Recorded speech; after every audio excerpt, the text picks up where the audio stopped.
Hello, everybody. Good evening and good afternoon from Seattle and Manchester, Seattle, the US, and Manchester, the UK. I'm very tonight. My guest is from the other side of the Atlantic. That my guest is Alyssa Mercer. Now she is a piano teacher all the way from Seattle, USA. And this is going to be a bit of an introduction interview because I'm really excited to talk a bit to Alyssa this evening and give you a bit of an introduction into the work that she does and interesting things about her life.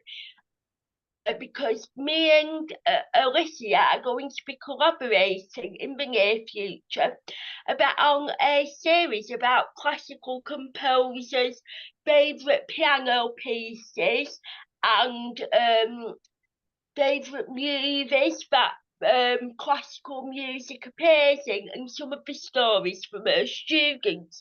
But tonight, like I say, it's just an introduction so we can all get to know Alyssa and what she's all about. So, hi Alyssa, thank you for joining us today. Sure, thank you for having me on your show. Yeah. It's So, nice. firstly ever, nice to meet you too. Now, we connected via LinkedIn, which you said when you emailed me a bio about yourself, you actually put yourself down a lot, saying, "Oh, you didn't sound as interesting compared to some of my other guests on the Butterfly Show."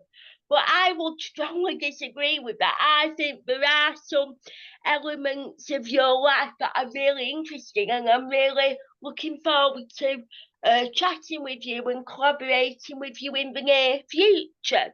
So, so you grew up in San Roma in California, and you teach piano, and you're currently teaching one student at the moment. How did you get into piano teaching and wanting to play the piano and so forth? I come from a family that is very musical. My mom was a piano teacher, and I grew up from a little girl listening to her playing at nighttime, going to sleep to listening to her playing. She would play for me while I danced ballet. She taught me piano from 3 years old on.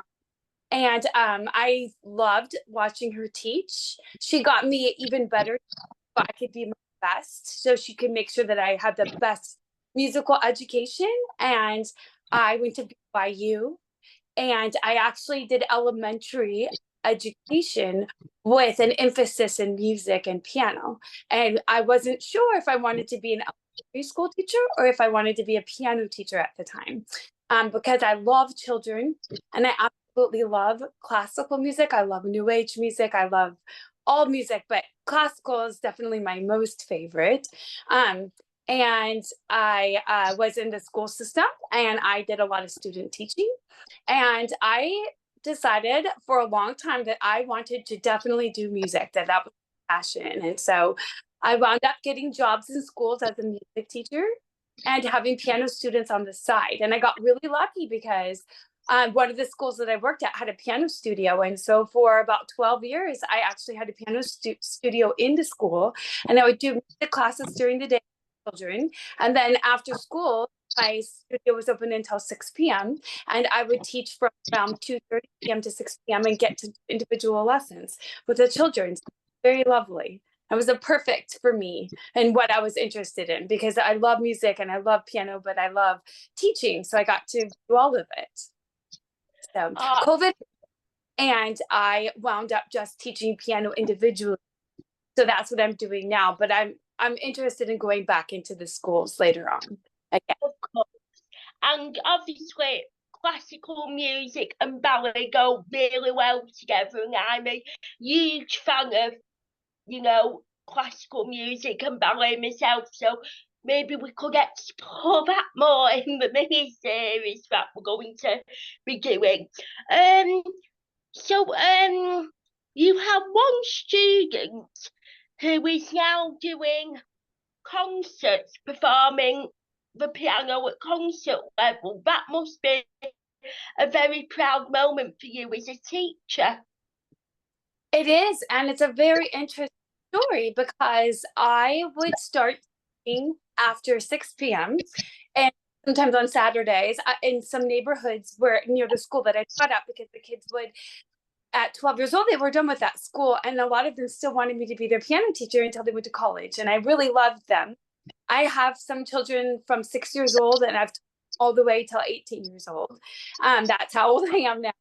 And I love teaching. I didn't want to give up on them. And so what happened was I was in this one court, and I would go on Saturdays to teach in this court, and there was my students that lived there. And I was walking by this house, and I would hear this person playing, and I would stand there and think, this is the most amazing person I've ever heard play. Who is this? And I knew a lot of people in the court, and I taught almost all their families. It was funny. It was the one house I didn't know who lived there. And one day a mom was in the yard, and I said, who is playing that Chopin? They're so gifted. It's so beautiful. And she said, it's my 15-year-old son. We only just got the piano. We've only been playing for 3 months. And can't everybody play like? And I said, no, he's very gifted. He could be a future Mozart or Chopin of our time. He's amazing. He doesn't know how to read music. And she said, no, he just does it by ear. He listens, his favorite is Chopin. He listens to it and he plays. And so she asked me to start teaching him. And I was so in awe. I wanted to have the very, very best teachers. And we went to get him a collection of teachers, but he loved me the most. And I taught him how to read notes. I taught him all the fundamentals. And I went over everything, because even though he could play Chopin and he could play Beethoven and Mozart, it was never perfect. So he had very good pitch, but it wasn't perfect pitch, but it was very good. And so I was able to teach him to read notes and to learn how to play all perfectly. And so now he's in college, but he's played at the White House. He toured Italy last summer, and he's going to tour it again this summer. So I was very proud, and I'm very happy to be part of his process and being an accomplished concert pianist. And obviously, you were like the rest of the world in America. You were impacted by the breakout of COVID-19, and you've had to have a very small but beautiful wedding in a winery. That I recently spoke to a lady in Italy on the show who does winery retreats and winery classes in Italy, in the region of Tuscany, and it was so fascinating to learn about the world of wine and that region and wineries. But it must have been so special to actually get married in a winery as well. Yes, we were so lucky. I was very devastated. We were supposed to get married June 20th, 2020. I planned this amazing wedding. I had spent a year. I grew up in California, so I would fly to California. I did 3 different times. We were going to get married in a mansion. We'd spent half of our money, and they said, you can postpone the wedding till after COVID ends, and we will honor the money that you paid. But you can't get married on June 20th. It's not going to happen. And I was so completely devastated and so sad. I wanted to get married so much. My husband and I knew that we wanted children, and we knew that I wasn't going to be able to probably do it naturally. And so we were starting the IVF process to see if we could have them. And I wanted to be married because I'm very traditional. And, I wanted to not move in until I was married. I'm just from a very traditional religious family. And so it was important to me to get married. And it was so sad that COVID happened right before our wedding. So I called my wedding photographer, who's amazing. And I was just in tears. And I said, I'm just so devastated. And she said, there is a winery near Napa, California. And they for a third of the price are letting only 20 people at the most be able to have weddings outside. And so we invited 20 people. And that was hard because we didn't want to invite anybody who could get COVID and get really sick. We knew that COVID could happen at our wedding. We let everyone know that that was a very real possibility. And we let my mom come, even though I was scared that she might get it, but she said that, she was willing to risk it. It was so beautiful. And it was outside, and I always dreamed of having an outside wedding. And if there was a sunset and the weather was perfect, and it was my dream wedding, and I'm really glad that it happened that way, because I would have been too nervous to have it outside. All the things that could happen with the weather, and it could be too hot, and we got so lucky. And we got pregnant a couple months later, so it all worked out very well. So yeah, and talking about, you say you came from a very traditional family with were very quite religious and traditional values, and you wanted to get married. You say you gave birth to twins Yeah. quite late on in life, because you didn't find true love till you reach 40. But you say your twins were premature, but you also had a obviously it was a very joyous occasion for you and your husband when your twins were born, but obviously you had another challenge to overcome, because after your twins were born, you discovered that you had um a tumor in your kidney that had to be removed. And it was, I said, that is a story about telling people, making people listen when something feels wrong. Because I was pregnant with twins, and a lot of pain on my left side during the pregnancy. I couldn't sleep. My husband used to joke and laugh at me and say that I was, like full of woe and just, complaining a lot. And my doctors weren't listening to me. And I kept saying, I know something's wrong with my kidneys. And being pregnant with twins, I only gained 28 pounds, and I was 7 months pregnant. And then all of a sudden I gained 25 more pounds in 2 weeks. And that's, well, you shouldn't gain 25 pounds. I knew something was really wrong. And I was in the hospital room, and I was just crying, and this doctor came and he said, "What's wrong?" I know something's really wrong with my left side, and no one's listening to me. And he said, "You know what? It wouldn't hurt to do a sonogram of your whole abdomen. Wouldn't hurt. Why don't we do that? I don't think anything's wrong, but let's do it." And there was a tumor in my kidney, and also kidney stones in my kidney from being pregnant with twins. So I think it's a good thing to tell people to advocate for yourself. If you know something's wrong, it took me 2 months of nobody would listen to me.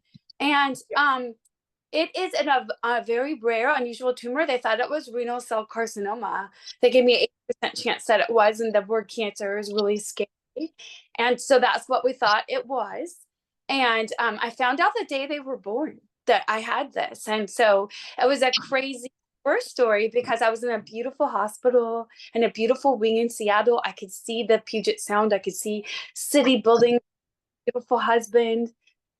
It was a C-section that happened right after that. They just said, "You're going to meet your babies today." And I didn't have to be scared of anything. I didn't know I was going to have them that day. And 2 hours later, I have gorgeous, beautiful babies. They were 6 weeks early, and the only thing that they needed to do was learn how to eat. So they had one day of breathing tubes, and there's an interesting story about their breathing tubes. And then they got taken out, and they just were in the hospital for 2.5 weeks. And it was a beautiful time. It was just me and my husband because of COVID. Beautiful hospital. I was there for 2 weeks, and we're really good about trying to not let me be scared. They said, "We don't know what this tumor is. It could be renal cell carcinoma, but if we take it out, you'll be fine. You're gonna probably be fine." And I trusted that, and I just enjoyed my babies. And about 2 months later, they did a biopsy, and they actually found out that it was it is a benign tumor, but it's a very, very rare one that could potentially turn into cancer if not out. And so we decided when my girls were 5 months old that it would be a good idea to just get it out. And then that way I don't have to worry about it anymore. And so when they were Um, 5 months, I got half of my kidney taken out. yeah, so how are you health wise now? Are you on the road to recovery? Are you better now? I'm completely better now. Yes, I am. And I feel very grateful. I'm very grateful. And there's no chemotherapy or anything like that. Just took it out and they said they're going to checking my kidneys once a year. I'm going to be just fine. So it just goes to show that it's really important, like you said, if you feel that something's not quite right, go and get it checked out. And even if your doctors don't listen and you carry on being persistent like you did. Yeah, and it's called an angiopleoma, but they're common, especially in women in their 40s. And being pregnant can make it get worse. But I had something called the EAML. So it starts with the E, and it's really, really unusual. It's only in 1% of them. And they caught it really, really early. And if they had not taken it out, I would have had a 1/3 chance that it would have turned malignant and it would have killed me. And there is no getting over it if it turns into cancer. And so they took it out. They don't think it'll ever grow back. My doctor said you're good as new, minus a little bit of your kidney, but they think I'll be just fine and it's never going to come back. So thank goodness they got it out, or I could have died a couple years from now. Yes, of course. And you talked about starting a family. You also mentioned that you couldn't conceive naturally. Are you happy to talk to us about your fertility, your and your husband's fertility journey? Yeah, actually, I am going to talk about it. I actually could get pregnant. So I got pregnant a month before we did IVF. So we created embryos. And we knew what if they were girls or boys, and we knew that they were okay and all that. And we selected the very strongest one. And it split into identical twins, which is funny. Um, oh, okay. And so just let me know if you can still see me. And it was sad, or we actually found out that we were pregnant with that was because of all the fertility drugs. We found we were pregnant, and they think that I lost it, but to this day, we're not 100% sure that the embryo that we put in is the embryo that we put in or the previous one, because our girls did so well being premature. They were fat little girls and they could breathe well. And so my doctors they say, it could have been the first one. You might not have lost that pregnancy. It might, we'll never know. But anyway, so that's kind of the story of my girls, and I'm very, very grateful for them. But yeah, just because of my advanced maternal age, we knew we wanted to maybe have a child, and so we did fertility tests, and the fertility test came back that it was most likely that I wouldn't be able to get pregnant on my own. So Of course. And just to finish off, you mentioned that you had a student who is now playing in the White House and playing in concerts. It could have been, the modern day equivalent to Mozart or Chopin. But is there any quick other student stories you can share with us? well, I would just say I've had students that have become teachers themselves, so that's very fun to be a mentor. I had a friend named Elena, and then I had another student that's a boy, and it's really fun to be a mentor too. I think when you get really good at something and you get a community of people, that it's fun to be a mentor as well. I have a student right now who's at a concert level, who is very, very, very talented. I've had him since he was 5 years old. He's a senior in high school. He knows that he probably wants to do something with computers, but he's now considering also possibly majoring in piano because he's just so gifted. And I just feel so lucky to help people. And I feel like the kind of piano teacher that I am, I'm very loving and I'm very nurturing, and I'm very try to make sure that they're learning what they need to learn. I mean, I'm teaching all the fundamentals, everything, I'm giving them a good classical start, but I'm learning them. Do they like ragtime? Do they like new age music? Do they like soundtracks for movies. What are they interested in? And so it's really important to me to give them a really good foundation and to know that they know all their theories and all their classical music. But I think it's really important to make sure that they really love it. I think when you do that as a teacher, you can get kids to stay with you for years and years and years and really see their potential and see what they grow into. And are they going to be a teacher? Are they going to play classically? And one thing to note, my nephew went to Berklee School of Music in Boston, his name is John, and he wanted to have a career as a soundtrack, to do soundtracks, films, sound scores, and that's a really hard job to get. And he interviewed with Warner Brothers Music, and instead of making music for them, they asked him the marketing program for a really long time.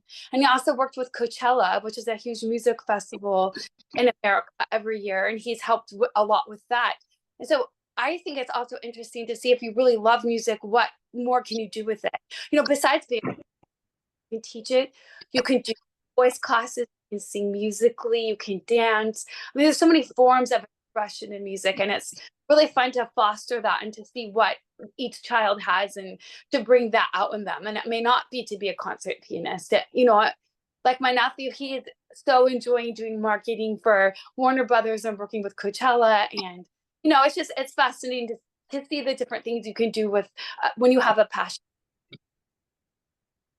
Oh, well, thank you, Alyssa. It's been a really great introduction today to like what you do, and I'm really looking forward to collaborating with you on the mini series. Okay. I'm just when we stop recording, which will be in a few seconds, I'm wondering if you could just stay on the line for like 5 minutes and we could have a bit of a chat, if that Yeah, would be all right. that Yeah. would be great. So thank you everyone for tuning in. Thank you. Mm.